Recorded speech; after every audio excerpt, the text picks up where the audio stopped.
Hello everyone, তোমরা সকলে কেমন আছো? আশা করি তোমরা সকলে খুব ভালো আছো আর আমরাও খুব ভালো আছি। তো দেখো, আজ তৈরি করব সাবুর পোলাও। তার জন্য আমি এই সাবুটাকে কাল রাতে আমি ভিজিয়ে রেখেছিলাম, কারণ আগের দিন রাতে ভিজিয়ে রাখলে সেটা খুব ভালো হয়। আর এখানে নিয়ে নিয়েছি কাজু বাদাম, কিশমিশ, গোটা গরম মশলা, আর এখানে ছোট ছোট করে আলু টুকরো করে কেটে নিয়েছি, আর নিয়েছি গাজর কেটে, আর দুটো তিনটে কাঁচা লঙ্কা কুচিয়ে কেটে নিয়েছি। এবার দেখো, একটা কড়াই বসিয়ে দিয়েছি। এবার এই যে লবঙ্গ, দারচিনি, এলাচ, যেটা আমি ফোড়নে দিয়ে দিয়েছি। আর এবার দিয়ে দেবো আমি একটু ঘি।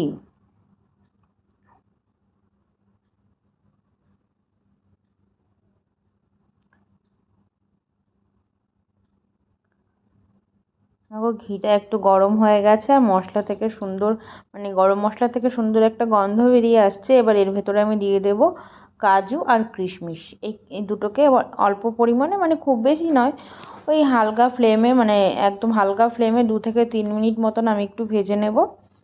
তারপরে এই যে এখানে যে সবজি কেটে রেখেছিলাম, আলু আর গাজর আর কাঁচা লঙ্কা, এই সবজিগুলোকে এর ভেতরে আমি দিয়ে দেবো। আর আজ হচ্ছে সোমবার দিন, উপোস করেছি আমি।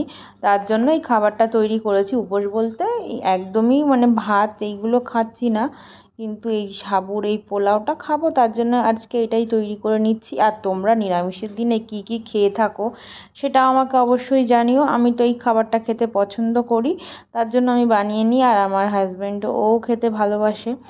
আর এই উপোসের দিন থাকলে আমি সাধারণত এইরকমভাবে খাবারগুলো বানিয়ে থাকি বা এইরকম খাবার খেয়ে থাকি, আমার ভালো লাগে। আর এবার দেখো, এই আলু গাজর এই সবজিগুলোকে একটু ভেজে নিতে হবে। যেহেতু এখানে বাটার দেওয়া আছে, গ্যাসের ফ্লেমটা বাড়িয়ে দিলে এটা পুড়ে যেতে পারে। তার জন্য গ্যাসের ফ্লেমটা কমিয়ে একটু ঢেকে রেখে এই সমস্ত সবজিগুলোকে একটু সেদ্ধ হওয়ার জন্য সময় দিতে হবে। আর সব কিছু তৈরি করার সময় একটু সময় দিতে পারলে সেই জিনিসটার স্বাদটা বা সেই রান্নাটা আরও সুন্দরভাবে হয়। আর তোমরা কে কে এইরকমভাবে সাবুর পোলাও তৈরি করো আমাকে জানিও। তো দেখো, এখানে আলুগুলো একটু সেদ্ধ হয়ে গেছে, দেখে নিচ্ছিলাম। তো আলু গাজর সবই সেদ্ধ হয়ে গেছে। এবার এর ভেতরে আমি দিয়ে দেবো একটু নুন। তো এখানে আমার কাছে ছিল হিমালয়া পিঙ্ক সল্ট, তো আমি এই হিমালয়া পিঙ্ক সল্টটাই ব্যবহার করছি। আর আজকে সোমবার দিন তোমরা কে কী উপোসের দিনে কে কী খেয়েছো সেটাও আমাকে অবশ্যই জানিও। আর আমার এই রান্নাটা কেমন হয়েছে তোমরা জানিও। যদি কোথাও ভুল হয়ে থাকে তো অবশ্যই তোমরা জানিও। আর তোমরা বাড়িতে কে কে এইরকমভাবে তৈরি করো সেটাও আমাকে জানিও। তো ভিজিয়ে রাখা সাবুটাকে এবার এর ভেতরে দিয়ে দেবো।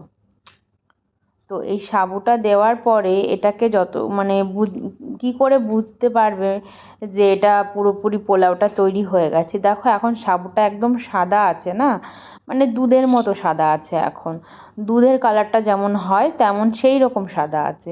কিন্তু এটা যখন ট্রান্সপারেন্ট হয়ে যাবে, জলের মতন হয়ে যাবে, তখন বুঝতে পারবে যে তখন হচ্ছে, এই দেখো এখন এটা একদম জলের মতো ট্রান্সপারেন্ট হয়ে গেছে।